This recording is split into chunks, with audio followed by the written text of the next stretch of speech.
ಅದು August 21, 1911 ಪ್ಯಾರಿಸ್ನಲ್ಲಿರುವ ಲೂರಾ ಮ್ಯೂಸಿಯಂನಿಂದ Mona Lisa painting ಕಾಣೆಯಾಗಿತ್ತು. ಬೆಳ್ಳಂಬೆಳಗ್ಗೆ 3 ಜನ ಈ ಮೊನಾಲಿಸಾ ಪೇಂಟಿಂಗನ್ನು ಕದ್ದು ಅಲ್ಲಿಂದ ನಾಪತ್ತೆಯಾಗಿದ್ದರು. ಈ ಸುದ್ದಿ ಶರವೇಗದಲ್ಲಿ ಪ್ಯಾರಿಸ್ ನಗರದಲ್ಲಿ ಹಬ್ಬಿತ್ತು ಮತ್ತು ಈ ಸುದ್ದಿ ಪ್ರಪಂಚದಾದ್ಯಂತ ದೊಡ್ಡ ಗೊಂದಲ ಎಬ್ಬಿಸಿತ್ತು. Lisa was placed in the Louvre Museum in Paris in 1706. But she's about to become a sensation. The Mona Lisa is snatched from the world's most famous museum. An entire day passes before anyone notices the masterpiece. ಈ Mona Lisa painting ಎಷ್ಟು ಮುಖ್ಯವಾಗಿತ್ತಂದರೆ ಆಗಿನ France ಸರ್ಕಾರ ಸುಮಾರು 60 ಜನ ಡಿಟೆಕ್ಟಿವ್ಗಳನ್ನು ಈ painting ಪತ್ತೆ ಹಚ್ಚಲು ನೇಮಿಸಿತ್ತು.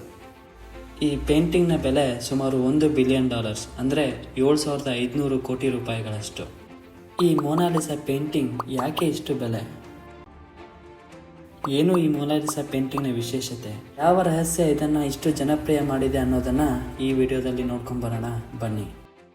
ಅನೇಕ ಸಂಶೋಧನಾಕಾರರು ಈ ಮೊನಾಲಿಸಾ ಪೇಂಟಿಂಗ್ನ ಬಗ್ಗೆ ಕುತೂಹಲಕಾರಿ ಅಧ್ಯಯನ ಮಾಡ್ತಾನೆ ಬಂದಿದ್ದಾರೆ. ಕೆಲವರು ಮೊನಾಲಿಸಾ ಪೇಂಟಿಂಗ್ ಲಿಯೋನಾರ್ಡೋ ಡಾವಿನ್ಸಿಯ ತಾಯಿ ಅಂತ ಹೇಳ್ತಾರೆ. ಇನ್ನು ಕೆಲವರು ಇದನ್ನು ಅವನ ಹೆಂಡತಿ ಅಂತ ಹೇಳ್ತಾರೆ. ಮತ್ತು ಹಲವು ಸಂಶೋಧಕರು ಇದನ್ನು ಲಿಯೋನಾರ್ಡೋ ಡಾವಿನ್ಸಿ ತನ್ನನ್ನು ತಾನು ಸ್ತ್ರೀ ರೂಪದಲ್ಲಿ ಕಲ್ಪಿಸಿಕೊಂಡು ಬರೆದಿದ್ದ ಅಂತಾನೂ ಹೇಳ್ತಾರೆ. ಹೀಗೆ 2004ರವರೆಗೆ ಸುಮಾರು ಸಂಶೋಧಕರು ತಮ್ಮ ಹೇಳಿಕೆಗಳನ್ನು ಕೊಡ್ತಿದ್ರು. ಆ ಎಲ್ಲ ಹೇಳಿಕೆಗಳಿಗೆ ಯಾವುದೇ ನಿಖರವಾದ ಸಾಕ್ಷಿಗಳು ಇರಲಿಲ್ಲ. 2004ರಲ್ಲಿ ಫ್ಲೋರೆನ್ಸ್ನ ಒಬ್ಬ ಪ್ರೊಫೆಸರ್ ಮೊನಾಲಿಸಾ ಪೇಂಟಿಂಗ್ನ ಬಗ್ಗೆ ಸತತ 25 ವರ್ಷಗಳ ಅಧ್ಯಯನ ಮಾಡಿ ಇದರ ಐತಿಹಾಸಿಕ ಸಾಕ್ಷಿಗಳನ್ನು ಕಲೆ ಹಾಕ್ತಾರೆ ಮತ್ತು ಈ ಮುಂಚಿನ ಸಂಶೋಧಕರ ಎಲ್ಲ ಹೇಳಿಕೆಗಳನ್ನು ಅಲ್ಲಗಳೆದು ಮೊನಾಲಿಸಾ ಪೇಂಟಿಂಗ್ ಇಟಲಿ ಮೂಲದ ಲೀಸಾ ಜೊಕೊಂಡ ಎಂಬ ಮಹಿಳೆಯದು ಅಂತ ಇವರು ಪ್ರತಿಪಾದಿಸ್ತಾರೆ. ಇದರ ಬಗ್ಗೆ ವಿವರವಾಗಿ ಒಂದು ಪುಸ್ತಕ ಸಹ ಇವರು ಬರೀತಾರೆ. ಇನ್ನು ಈ ಲೀಸಾ ಜೊಕೊಂಡ ಅಂದರೆ ಮೊನಾಲಿಸಾ ಇಟಲಿಯಲ್ಲಿನ ಪ್ರಸಿದ್ಧ ವ್ಯಾಪಾರಿ ಹೆಂಡತಿ. ಇವಳು ನೋಡಲು ಸುಂದರವಾಗಿದ್ದಳು. ಇವಳು 24 ವರ್ಷದವಳಿದ್ದಾಗ ಇವಳ ಪತಿ ಆಗಿನ ಕಾಲದ ಪ್ರಸಿದ್ಧ ಚಿತ್ರಕಾರ ಲಿಯೋನಾರ್ಡೋ ಡಾವಿನ್ಸಿಗೆ ಇವಳ ಚಿತ್ರ ಬರೆಯಲು ಹೇಳ್ತಾನೆ. ಲಿಯೋನಾರ್ಡೋ ಡಾವಿನ್ಸಿ 1503ರಿಂದ ಸುಮಾರು ವರ್ಷಗಳ ಕಾಲ ಈ ಚಿತ್ರವನ್ನು ಬರೀತಾನೆ. ಲೀಸಾಳ ಪತಿ ಇವಳ ಚಿತ್ರವನ್ನು ಬರೆಸಲು 2 ಕಾರಣಗಳಿದ್ವು. ಕೆಲವು ಇತಿಹಾಸಗಾರರ ಪ್ರಕಾರ 1503ರಲ್ಲಿ ಇವರು ತಮ್ಮ ಸ್ವಂತ ಮನೆಯನ್ನು ಖರೀದಿಸಿದರು. ಇನ್ನು 2ನೇ ಕಾರಣ ಡಿಸೆಂಬರ್ 1502ರಲ್ಲಿ ಈ ದಂಪತಿಗಳಿಗೆ 2ನೇ ಮಗ ಆಂಡ್ರಿ ಹುಟ್ಟಿದ್ದ ಮತ್ತು ಇದೇ ಸಮಯದಲ್ಲಿ ಇವರ 1ನೇ ಮಗ ತೀರಿ ಹೋಗಿದ್ದ. ವೀಕ್ಷಕರೇ, ಈ ಚಿತ್ರವನ್ನು ನೀವು ಸೂಕ್ಷ್ಮವಾಗಿ ಗಮನಿಸಿದರೆ ಲೀಸಾ ತಲೆ ಮೇಲೆ ಪರದೆ ರೀತಿ ಇದೆ. ಈ ಪರದೆಯನ್ನು ಮೌರ್ನಿಂಗ್ ವೇಲ್ ಅಂತಾರೆ. ಆಗಿನ ಕಾಲದ ಇಟಲಿಯಲ್ಲಿ ಯಾರಾದರೂ ಕುಟುಂಬಸ್ಥರು ಸತ್ತಾಗ ಇದನ್ನು ಹಾಕ್ತಿದ್ರು. ಹೀಗಾಗಿ ಇತಿಹಾಸಗಾರರ 2ನೇ ಕಾರಣ ಇದಕ್ಕೆ ಸಮಂಜಸ ಎನಿಸುತ್ತದೆ. ಇನ್ನು ಈ ಪೇಂಟಿಂಗ್ನ ವಿಶೇಷತೆ ಬಗ್ಗೆ ಹೇಳೋದಾದರೆ ಮೊನಾಲಿಸಾ ಪೇಂಟಿಂಗ್ನ ಯಾವುದೇ ಪೇಪರ್ ಮೇಲಾಗಲಿ ಅಥವಾ ಬಟ್ಟೆ ಮೇಲಾಗಲಿ ಬರೆದಿಲ್ಲ. ಇದನ್ನು ಇಟಲಿಯಲ್ಲಿ ಸಿಗೋ ಪೋಪ್ಲಾರ್ ಅನ್ನೋ ವಿಶೇಷವಾದ ಮರದ ಹಲಗೆಯ ಮೇಲೆ ಬರೆದಿದ್ದಾರೆ. ಆಗಿನ ಕಾಲದ ಇಟಾಲಿಯನ್ ಪೇಂಟರ್ಸ್ ಈ ಪೋಪ್ಲಾರ್ ಅನ್ನೋ ಮರದ ಹಲಗೆಯನ್ನು ತುಂಬ ಬಳಸ್ತಿದ್ರು. ಇನ್ನು ಈ ಪೇಂಟಿಂಗ್ ಸುಮಾರು 200 ಪೌಂಡ್ಸ್ ಅಂದರೆ 90 kg ಇದ್ದು 77 ಸೆಂಟಿಮೀಟರ್ ಎತ್ತರ, 53 ಸೆಂಟಿಮೀಟರ್ ಅಗಲ ಇದೆ. ಇದು ಆಗಿನ ಕಾಲದ ಇಟಲಿಯಲ್ಲೂ ಸಹ ತುಂಬ ಜನಪ್ರಿಯ ಗಳಿಸಿತ್ತು. ಕಾರಣ ಒಬ್ಬ ವ್ಯಕ್ತಿಯ ತುಂಬ ಕ್ಲೋಸಪ್ ಆಗಿ ಬರೆದಿರೋ ಮೊದಲ ಚಿತ್ರ ಇದಾಗಿತ್ತು. ಇದನ್ನು ಈಗಿನ ಕಾಲದ ಹಾಫ್ ಲೆಂತ್ ಪೋರ್ಟ್ರೇಟ್ ಫೋಟೋಗಳಿಗೆ ಹೋಲಿಸಬಹುದಾಗಿದೆ. ಇನ್ನು ಈ ಲಿಯೋನಾರ್ಡೋ ಡಾವಿನ್ಸಿ ಈ ಪೇಂಟಿಂಗ್ನ ಬರೆಯಲು ತುಂಬ ವಿಶಿಷ್ಟ ಪೇಂಟ್ಸ್ಗಳನ್ನು ಬಳಸಿದ್ದ. ಹೀಗಾಗಿ ಈ ಪೇಂಟಿಂಗ್ ವಾಟರ್ ಪ್ರೂಫ್ ಮತ್ತು ಮಾಯಿಶ್ಚರ್ ಪ್ರೂಫ್ ಆಗಿದೆ. ಲಿಯೋನಾರ್ಡೋ ಡಾವಿನ್ಸಿ ಈ ಪೇಂಟಿಂಗ್ ಮಾಡಲು ಸುಮೋಟೋ ಅನ್ನೋ ಟೆಕ್ನಿಕ್ ಬಳಕೆ ಮಾಡಿದ್ದ.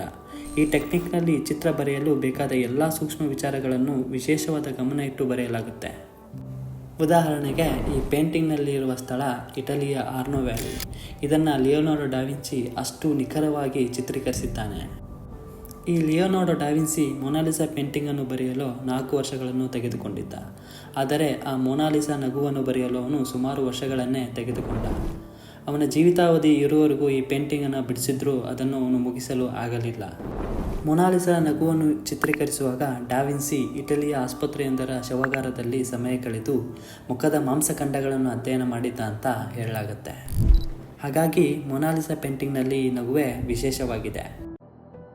ನೀವು ಮೊನಾಲಿಸಾದ ನಗುವನ್ನು ನೋಡಿದಷ್ಟು ಮೊನಾಲಿಸಾ ಮುಖ ಸೀರಿಯಸ್ ಆಗಿ ಕಾಣಿಸುತ್ತದೆ. ಇನ್ನು ಅವಳ ಕಣ್ಣುಗಳು, ಹಣೆ ಭಾಗ ಮತ್ತು ಬ್ಯಾಕ್ಗ್ರೌಂಡ್ ನೋಡಿದಷ್ಟು ಈ ನಗು ಜಾಸ್ತಿ ಆದಂತೆ ಕಾಣುತ್ತದೆ. ಮೊನಾಲಿಸಾ ಪೇಂಟಿಂಗ್ ಮುಂದೆ ಯಾವುದೇ ಮೂಲೆಯಲ್ಲಿ ನಿಂತು ನೀವು ನೋಡಿದರೂ ಅವಳು ನಿಮ್ಮನ್ನು ನೋಡುತ್ತಿದ್ದಾಳೆ ಅನಿಸುತ್ತದೆ. ಇದೇ ಡಾವಿನ್ಸಿಯ ಸುಮಾಟೋ ಟೆಕ್ನಿಕ್ನ ಮರ್ಮ. ಇನ್ನು ಈ ರಹಸ್ಯಮಯವಾದ ನಗುವನ್ನು ನೋಡಿ ಅದರ ಬಗ್ಗೆ ಯೋಚಿಸುತ್ತಾ ಒಬ್ಬ ಪ್ರವಾಸಿಗ ಆತ್ಮಹತ್ಯೆ ಮಾಡಿಕೊಂಡಿರುವ ರೋಚಕ ಕಥೆ ಕೂಡ ಇದೆ. ಇಷ್ಟು ವಿಶೇಷವಾಗಿರುವ ಈ ಪೇಂಟಿಂಗ್ ಕಳುವಾಗಿದ್ದಂದರೆ ಅದರಲ್ಲೇನೂ ಅಚ್ಚರಿ ಇಲ್ಲ. ಆದರೆ ಇದು ಪ್ರಪಂಚದ ಒಂದು ಪ್ರಸಿದ್ಧ ಮ್ಯೂಸಿಯಂನಿಂದ ಕಳುವಾಗಿತ್ತು ಅಂದರೆ ಅಚ್ಚರಿಯೇ ಸರಿ. ಅದು ಆಗಸ್ಟ್ 20, 1911. ಅಂದು ಭಾನುವಾರ 3 ಜನ ಇಟಾಲಿಯನ್ ಕೆಲಸಗಾರರು ರಾತ್ರಿಯೆಲ್ಲ ಈ ಮ್ಯೂಸಿಯಂನಲ್ಲೇ ಇದ್ದು ಬೆಳಿಗ್ಗೆ ಸುಮಾರು 7 ಗಂಟೆಗೆ ಮೊನಾಲಿಸಾ ಪೇಂಟಿಂಗನ್ನು ಕದ್ದು ಕಣ್ಮರೆಯಾಗಿದ್ದರು. ಇದು 20ನೇ ಶತಮಾನದ ದೊಡ್ಡ ಕಳ್ಳತನ ಅಂತಾನೆ ಕುಖ್ಯಾತಿಯಾಗಿದೆ. ಈ 3 ಜನ ಕಳ್ಳರ ಪೈಕಿ ವಿನ್ಸೆಂಜೋ ಪರೂಗಿಯ ಪ್ರಮುಖ ವ್ಯಕ್ತಿ. ಈತ ಇಟಲಿಯ ಅಪ್ಪಟ ದೇಶಭಕ್ತ. ಈತ ಒಬ್ಬ ಆರ್ಟಿಸ್ಟ್ ಆಗಿದ್ದು ಮ್ಯೂಸಿಯಂನಲ್ಲಿ ಕೆಲಸ ಮಾಡಿಕೊಂಡಿದ್ದ. ಈತನ ಪ್ರಕಾರ ಮೊನಾಲಿಸಾದಂಥ ಪ್ರಸಿದ್ಧ ಕಲೆ ಇಟಲಿಯಲ್ಲಿರಬೇಕಿತ್ತು. ಏಕೆಂದರೆ ಮೊನಾಲಿಸಾ ಇಟಲಿಯವಳು, ಡಾವಿನ್ಸಿ ಕೂಡ ಇಟಲಿಯವನು. ಫ್ರೆಂಚ್ ರಾಜರು ಮೊನಾಲಿಸಾವನ್ನು ಕದ್ದುಕೊಂಡು ಹೋಗಿದ್ದಾರೆ ಎಂಬುದು ಈತನ ನಂಬಿಕೆಯಾಗಿತ್ತು. ಆದರೆ ಅಲ್ಲಿ ನಡೆದಿದ್ದೇ ಬೇರೆ. 1516ರಲ್ಲಿ ಲಿಯೋನಾರ್ಡೋ ಡಾವಿನ್ಸಿಯನ್ನು ಫ್ರೆಂಚ್ ದೊರೆಗಳು ತಮ್ಮ ಆಸ್ಥಾನಕ್ಕೆ ಕರೆಸ್ಕೊಂಡಿರ್ತಾರೆ. ಈತನ ಕಲೆ, ಬುದ್ಧಿವಂತಿಕೆ ಅವರು ಬೆರಗಾಗಿರ್ತಾರೆ. ಲಿಯೋನಾರ್ಡೋ ಡಾವಿನ್ಸಿ ಫ್ರಾನ್ಸ್ಗೆ ಹೋಗುವಾಗ ತನ್ನ ಜೊತೆ ತನ್ನ 3 ಪೇಂಟಿಂಗ್ಗಳನ್ನು ತೆಗೆದುಕೊಂಡು ಹೋಗಿದ್ದ. ಆ ಪೇಂಟಿಂಗ್ನಲ್ಲಿ ಮೊನಾಲಿಸಾ ಕೂಡ ಒಂದು. ಆದರೆ ವಿನ್ಸೆಂಜೋಗೆ ಈ ಇತಿಹಾಸದ ಬಗ್ಗೆ ಅಷ್ಟೊಂದು ಅರಿವಿರಲಿಲ್ಲ. ಇನ್ನು ಈ ವಿನ್ಸೆಂಜೋ ಈ ಮೊನಾಲಿಸಾ ಪೇಂಟಿಂಗನ್ನು ಸುಮಾರು 2 ವರ್ಷಗಳ ಕಾಲ ತನ್ನ ಹತ್ರ ಇಟ್ಕೊಂಡು ಕೊನೆಗೆ ಮಾರಲು ಹೋಗ್ತಾನೆ. ಅದನ್ನು ಖರೀದಿಸಲು ಒಬ್ಬ ವ್ಯಕ್ತಿಯೂ ಸಹ ಇವನಿಗೆ ಸಿಗ್ತಾನೆ. ಆದರೆ ಆ ವ್ಯಕ್ತಿಗೆ ಇದು ಕದ್ದಿರೋ ಪೇಂಟ್ ಅಂತ ಗೊತ್ತಿರಲಿಲ್ಲ. ಆ ವ್ಯಕ್ತಿ ಮೊನಾಲಿಸಾ ಪೇಂಟಿಂಗ್ ಮೇಲಿರೋ ಲೂರಾ ಮ್ಯೂಸಿಯಂನ ಗುರುತನ್ನು ನೋಡಿ ಪೊಲೀಸರಿಗೆ ತಿಳಿಸ್ತಾನೆ. ಹೀಗಾಗಿ ವಿನ್ಸೆಂಜೋನ ಪೊಲೀಸರು ಅರೆಸ್ಟ್ ಮಾಡಿ ಜೈಲಿಗೆ ಹಾಕ್ತಾರೆ ಮತ್ತು ಮೊನಾಲಿಸಾ ಪೇಂಟಿಂಗ್ನ 1913ರಲ್ಲಿ ಮತ್ತೆ ಲೂರಾ ಮ್ಯೂಸಿಯಂಗೆ ತರಲಾಗುತ್ತೆ. ಒಂದು ವಿಶೇಷ ಅಂದರೆ ಮೊನಾಲಿಸಾ ಪೇಂಟಿಂಗ್ ತುಂಬ ಜನಪ್ರಿಯ ಆಗಿದ್ದು ಈ ಕಳ್ಳತನದ ನಂತರವೇ. ಇಷ್ಟು ಈ ಮೊನಾಲಿಸಾ ಪೇಂಟಿಂಗ್ನ ಬಗ್ಗೆ ಮಾಹಿತಿ. Thank you for watching.